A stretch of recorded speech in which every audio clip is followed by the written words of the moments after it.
Hello guys, अगर आपको मेरी वीडियो अच्छी लग रही हो तो प्लीज़ मुझे सपोर्ट करें, मेरे चैनल को सब्सक्राइब जरूर करें। महाभारत कथा सरल शब्दों में भाग 5। महाराज शांतनु के पुत्र विचित्रवीर्य निसंतान थे। बिना संतान के ही युवावस्था में विचित्रवीर्य की भी मृत्यु हो गई। अब सत्यवती के सामने प्रश्न आ खड़ा हुआ कि हस्तिनापुर का राज्य कौन संभालेगा। देवव्रत भीष्म आजन्म ब्रह्मचर्य का पालन करने का व्रत ले चुके थे और राज सिंहासन उन्होंने सत्यवती के पुत्रों के लिए त्याग दिया था, किंतु दोनों ही पुत्र निसंतान चले गए थे। सत्यवती गहरी चिंता में थी। इसी चिंता में उसने भीष्म को अपने कक्ष में बुलाया। भीष्म के आने पर वे बोली, प्रिय देवव्रत, तुम अपनी भीष्म प्रतिज्ञा से बंधे हो, अब तुम ही बताओ मैं यह राज्य किसे सौंपूं। माते, मैं आपके प्रश्न का उत्तर देने में असमर्थ हूँ, मैं अपनी मर्यादा से बंधा हूँ। भीष्म ने उत्तर दिया, ठीक है, फिर रथ तैयार कराओ। हमें मुनिवर वेद व्यास के पास जाना है। लेकिन उनके पास क्यों? इसलिए वत्स कि वेद व्यास कृष्ण द्वापर व्यास मेरा वैसा ही पुत्र है जिस प्रकार चित्रांगद और विचित्रवीर्य थे। यह आप क्या कह रही है माते? भीष्म ने हैरानी से पूछा। वही जो तुम सुन रहे हो, सत्यवती ने कहा। तुम अपनी प्रतिज्ञा से बंधे हो और मुझे हस्तिनापुर को उत्तराधिकारी देना है। इसके लिए अब एक ही मार्ग बचा है कि मैं अपने दोनों पुत्र वधुओं को नियोग द्वारा पुत्रवती बनवा दूं। क्या वेद व्यास इस नियोग के लिए तैयार होंगे? क्यों नहीं होंगे? वह मेरा पुत्र है, मेरी आज्ञा को मानना उसका धर्म है। किंतु माते, वह आपका पुत्र कैसे है? भीष्म ने पूछा। देवव्रत, यह उस समय की बात है जब मैं कुंवारी थी और प्रतिदिन की भांति नाव खेती थी। तभी एक दिन महातपस्वी ऋषि पराशर मेरे पास आए और मुझसे यमुना पार कराने का निवेदन किया।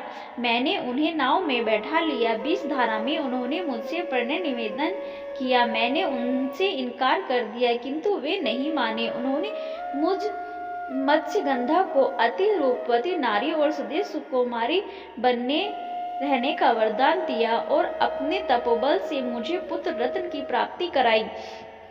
उसी के फलस्वरूप कृष्ण द्वापर वेदव्यास का जन्म हुआ। इस प्रकार मैं अविवाहित ही माँ बन गई थी। तुम्हारे पिता महाराज शांतनु से मेरा विवाह बाद में हुआ। सत्यवती अपनी कहानी सुनाकर चुप हो गई। भीष्म कुछ देर तक सोचते रहे। तभी सत्यवती ने कहा, पुत्र नियोग द्वारा वंश परंपरा चलाने के लिए किसी पर पुरुष का सहयोग पाना शास्त्र सम्मत है।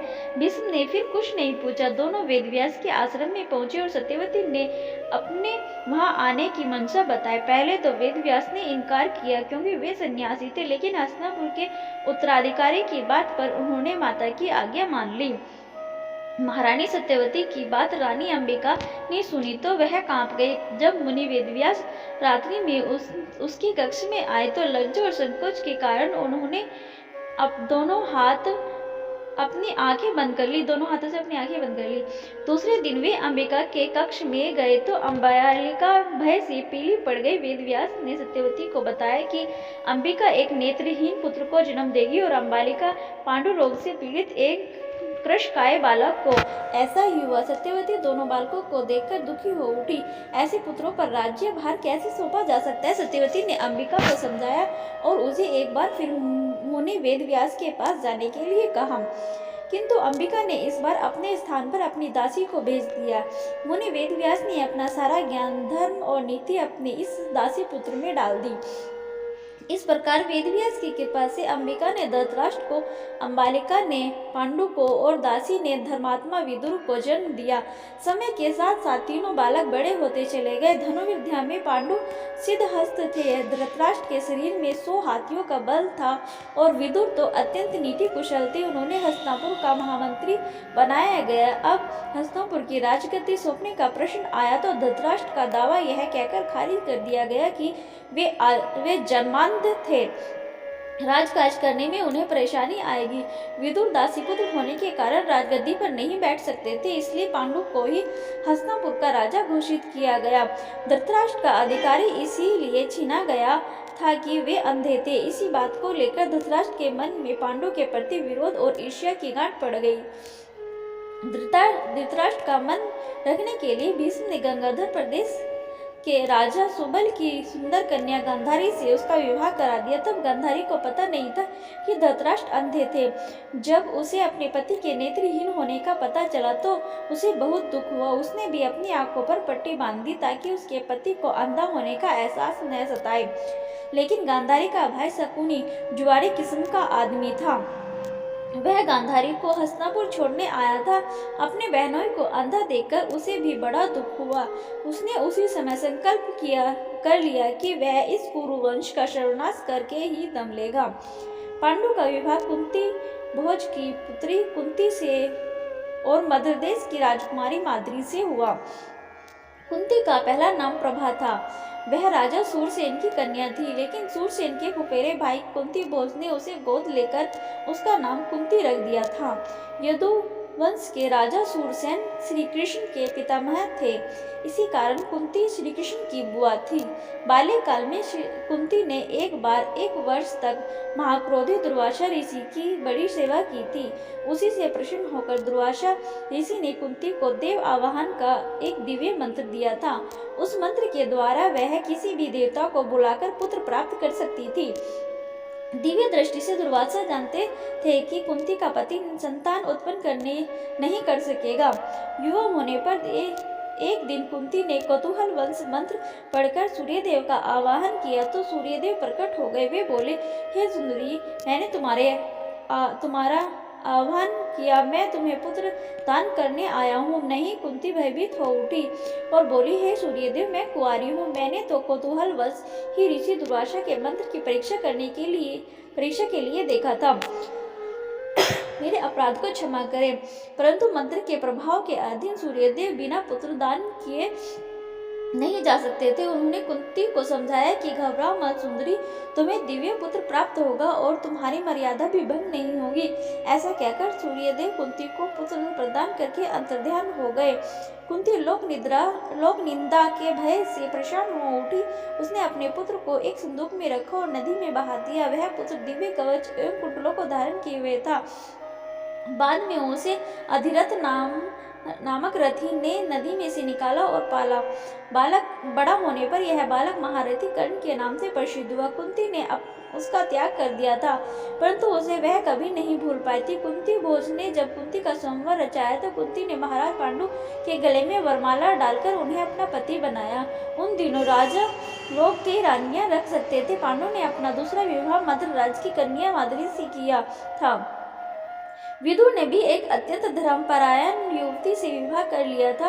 एक बार महाराज पांडु वन में शिकार करने गए थे। वहां उन्होंने एकांत में वार्तालाप में मग्न एक ऋषि की हत्या कर दी थी, जो मृगशाला वस्त्र पहने अपनी स्त्री के साथ प्रेमालाप में लीन थे।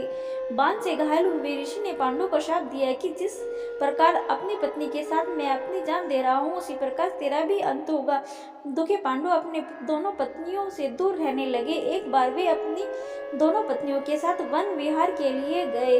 वहां कुंती ने उन्हें दुर्वासा ऋषि के मंत्र के बारे में बताया।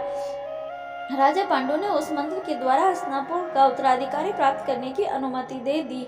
तब कुंती ने मंत्र शक्ति के द्वारा धर्मराज का आवाहन किया तो उनके गर्भ में युधिष्ठिर का जन्म हुआ।